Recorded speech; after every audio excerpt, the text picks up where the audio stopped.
નમસ્કાર દર્શક મિત્રો, ફોકલ પોઈન્ટ બાય અજય ઉમટમાં ફરી એકવાર આપ સૌનું સ્વાગત છે.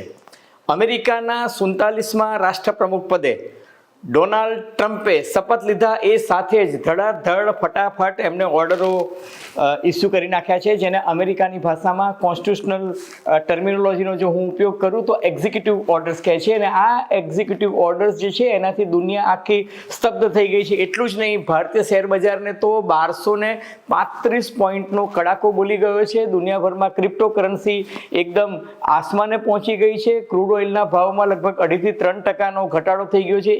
$81 પર ક્રૂડ ચાલતું હતું, એ ઘટીને 76 પર આવી ગયું છે. દુનિયાભરમાં વ્યાજ દર ઘટવાની જે સંભાવના હતી એ હવે તદ્દન નામશેષ થઈ ગઈ છે. કેનેડા અને મેક્સિકો પર 1 ફેબ્રુઆરીથી 25% જેટલું ટેરિફ વધારવાની વાત કરી છે. અને ડોનાલ્ડ ટ્રમ્પે સાથોસાથ બ્રિક્સ એટલે કે ભારત, બ્રાઝિલ, ચીન, રશિયા, સાઉથ આફ્રિકા સહિતના દેશોને ચીમકી ઉચ્ચારી દીધી છે કે જો તમે ડોલરની જગ્યાએ બ્રિક્સ કરન્સી લાવવાની વાત કરશો તો હું 100% ટેરિફ નાખતા અચકાઈશ નહીં. ટૂંકમાં ટ્રમ્પે ધમકીની ભાષા શરૂ કરી દીધી છે. એટલું જ નહીં, વર્લ્ડ હેલ્થ ઓર્ગેનાઇઝેશનમાંથી અમેરિકા પાછું આવી ગયું છે. એને પોતાની જાતને વર્લ્ડ હેલ્થ ઓર્ગેનાઇઝેશનમાંથી અમેરિકાને વિડ્રો કરી લીધું છે. એટલું જ નહીં, પેરિસ ક્લાઇમેટ ચેન્જ જે એગ્રીમેન્ટ હતો એ એગ્રીમેન્ટમાંથી પણ અમેરિકા વિડ્રો થઈ ગયું છે.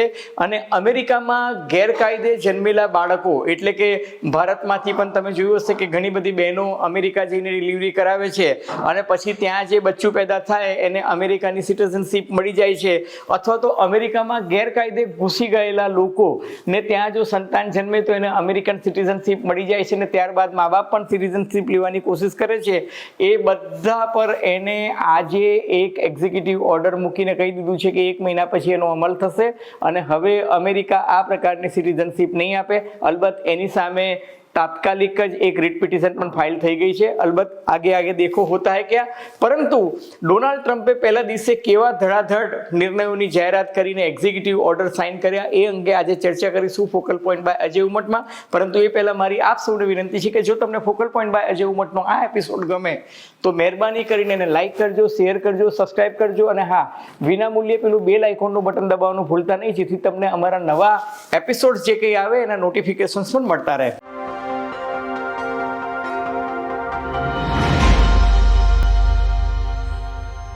તો ડોનાલ્ડ ટ્રમ્પે આવતાની સાથે જે મહત્વના નિર્ણયો લીધા એમાં સૌથી પહેલાં તો એમણે એવી જાહેરાત કરી કે ઇમરજન્સી ડિક્લેર કરી દીધી. અને આ ઇમરજન્સી એમણે સાઉથ બોર્ડર પર ડિક્લેર કરી છે. એટલું જ નહીં, આખા અમેરિકાની બોર્ડર જે છે એ બધામાં એક પ્રકારની ઇમરજન્સી છે.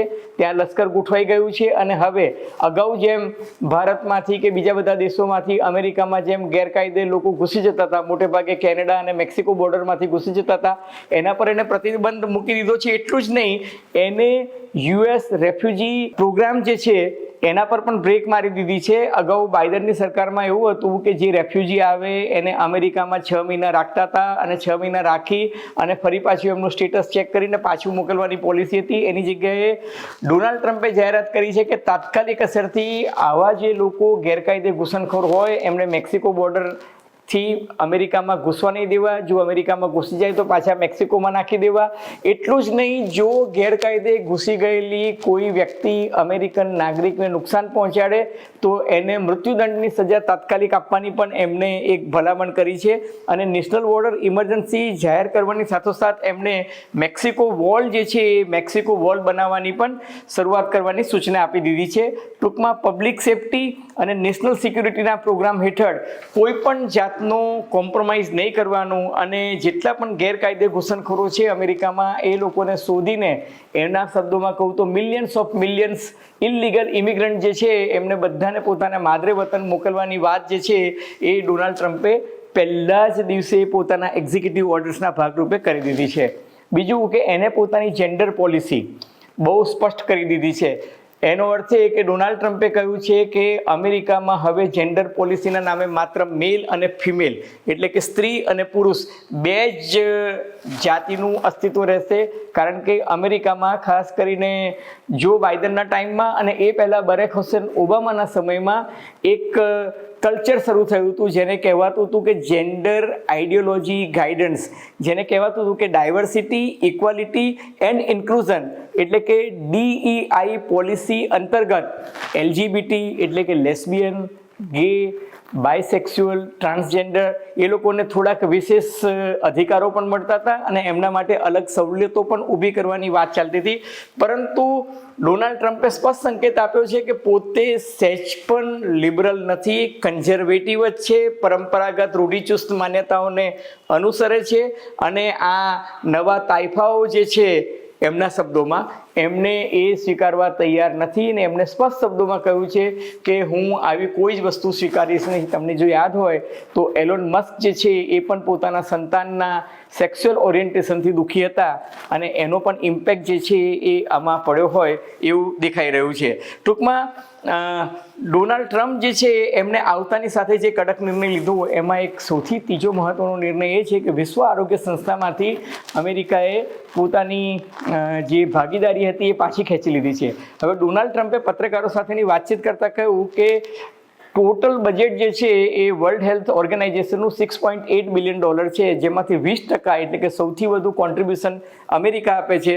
પરંતુ ડોનાલ્ડ ટ્રમ્પ જ્યારે અગાઉ પણ રાષ્ટ્રપ્રમુખ હતા ત્યારે પણ તેમણે પોતાની જાતને વર્લ્ડ હેલ્થ ઓર્ગેનાઇઝેશનમાંથી વિડ્રો કરી નાખી હતી અને એમણે કહ્યું હતું કે આ વિશ્વ આરોગ્ય સંસ્થા જે છે એને કોરોનાના સમયે યોગ્ય સંચાલન જે સમગ્ર વિશ્વનું કરવું જોઈતું હતું એ નહોતું કર્યું અને એ લોકો જે છે માત્ર ને માત્ર ચીન તરફ કેન્દ્રિત રહીને ચીનને વધુ ધ્યાન આપતા હતા અથવા તો ચીન પ્રત્યે વધુ પોચો ખૂણો એટલે કે સોફ્ટ કોર્નર રાખતા હતા.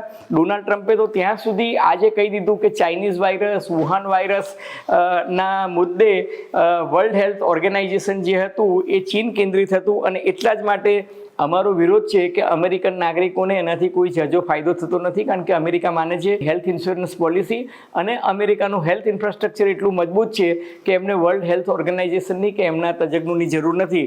પરંતુ તજજ્ઞો માને છે કે જો ડોનાલ્ડ ટ્રમ્પ આ પ્રકારની પોલિસી કરશે તો વિશ્વનું જે સૌથી સમૃદ્ધ રાષ્ટ્ર જેનું સૌથી વધુ કોન્ટ્રીબ્યુશન વિશ્વ આરોગ્ય સંસ્થામાં આવતું હતું એ ઘટી જશે અને એને કારણે મલેરિયા, ટ્યુબરક્લોસિસ એટલે કે TB અને HIV, એઇડ્સ અને ટાઇફોઇડ જેવા પ્રોગ્રામમાં જે સંશોધન થતા હતા એ સંશોધનો અટકી જશે અને સસ્તા ભાવે જે દવાઓ મળતી હતી એના પર પણ કાપ મુકાશે.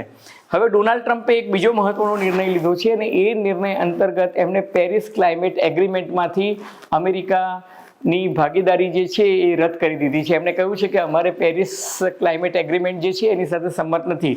હવે તમે જુઓ કે પૃથ્વીના ગ્રહનું તાપમાન લગભગ 1.5 ડિગ્રી સેલ્સિયસ વધવાની ભીતિ હતી એટલે ક્લાઇમેટ ચેન્જના કારણે પૃથ્વીનું તાપમાન સતત વધી રહ્યું છે. પરંતુ 2024 સુધીમાં 1.5 ડિગ્રી સેલ્સિયસ તાપમાન ઘટાડવા માટે જો બાઇડનની સરકાર એવો નિર્ણય લીધો હતો કે અમેરિકાની અંદર જેટલી પણ કાર એટલે કે ઓટોમોબાઈલનું જે ઉત્પાદન થાય છે 2030 સુધીમાં એ ઉત્પાદન જે છે એમાંથી 50% ઉત્પાદન માત્ર ને માત્ર ઇલેક્ટ્રિકલ વ્હીકલ હોવા જોઈએ.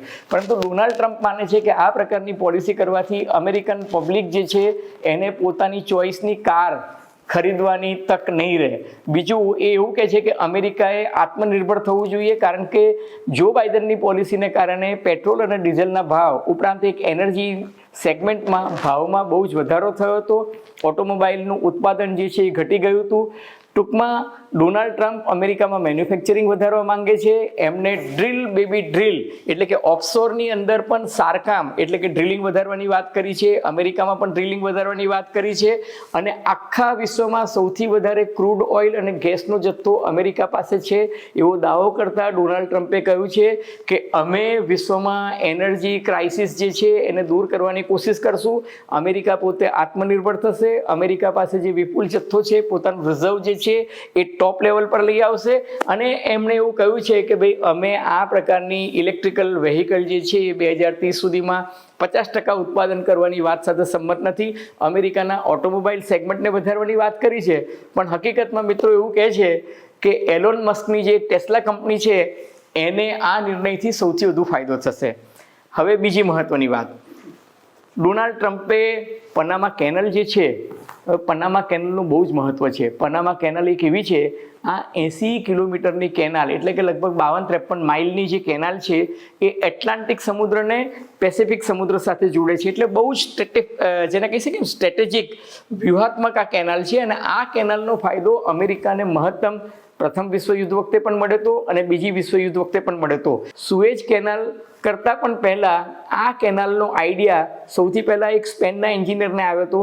ત્યારબાદ ફ્રેન્ચના આર્કિટેક્ટ અને ફ્રેન્ચના એન્જિનિયર્સે ભેગા થઈ અને આ આઈડિયા આપ્યો હતો કે કૃત્રિમ રીતે એક કેનાલ ઊભી કરીએ તો એનાથી નોર્થ અમેરિકા અને સાઉથ અમેરિકા વચ્ચેનું અંતર કેટલું ઘટે ખબર છે?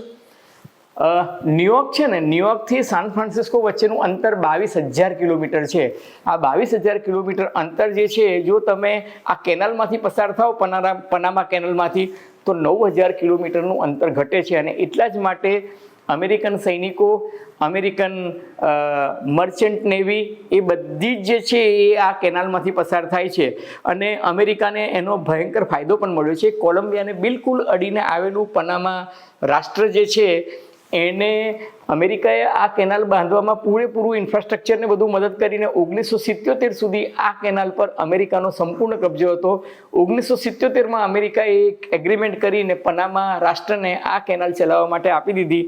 આ કેનાલને કારણે પનામા રાષ્ટ્રને વર્ષે લગભગ $6 બિલિયન જેટલો ફાયદો થાય છે. કારણ કે હવે ટોલ ટેક્સની માફક આ કેનાલ જે છે એમાં 3 અલગ અલગ જગ્યાએ ટોલ ટેક્સ લેવાય છે. એટલે કે ટ્રાન્સફર, તમારું વેહિકલ જો ટ્રાન્સપોર્ટેશન ત્યાં કરતું હોય, વેહિકલ એટલે કે વેસલ, તો તમારે એક ટ્રાન્સપોર્ટેશન ફી ચૂકવવી પડે છે. પરંતુ ડોનાલ્ડ ટ્રમ્પને લાગે છે કે અમેરિકી વાહનો પર તમે કઈ રીતે ટેક્સ લઈ શકો, અને એમણે એવો આક્ષેપ કર્યો છે કે આ મૂળભૂત રીતે અમેરિકી કેનાલ હતી જે અમે એક એગ્રીમેન્ટ તહત પનામા રાષ્ટ્રને આપી હતી 1977માં, અને 1999માં પનામા રાષ્ટ્રે એનો સંપૂર્ણ કબજો લઈ લીધો હતો. અને એના કારણે પનામા રાષ્ટ્રની જે રાષ્ટ્રીય આવક છે એમાં 23.8% જેટલો એમનો ફાયદો પણ થાય છે.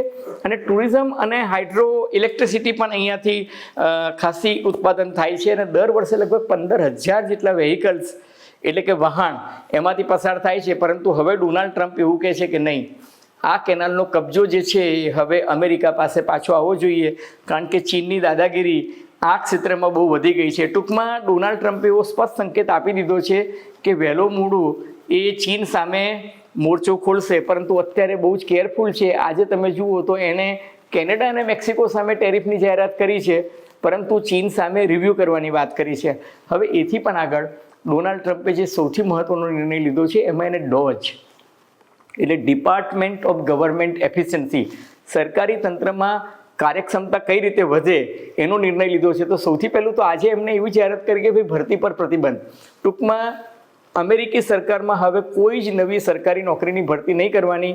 માત્ર ઇમરજન્સીના કેસમાં આર્મી એટલે કે નેશનલ સિક્યુરિટી અથવા તો ઇમિગ્રેશનનું જે એન્ફોર્સમેન્ટ ડિપાર્ટમેન્ટ છે, એટલા માટે કે ઘણા બધા લાખો ગેરકાયદે ઘૂસણખોરોને અમેરિકાથી બહાર કાઢવા હોય તો એના માટે ઇમિગ્રેશન ડિપાર્ટમેન્ટમાં જો જરૂર પડે તો ભરતી કરજો.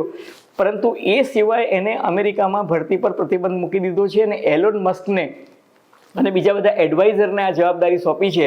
અને એક માન્યતા પ્રમાણે લગભગ 75% જેટલી સરકારી નોકરીઓ જે છે એમાં એ કાપ મૂકવા જઈ રહ્યા છે. સાથોસાથ ડોનાલ્ડ ટ્રમ્પે જાહેરાત કરી છે કે અમે કોઈની સામે કિન્નાખોરી નહીં રાખીએ.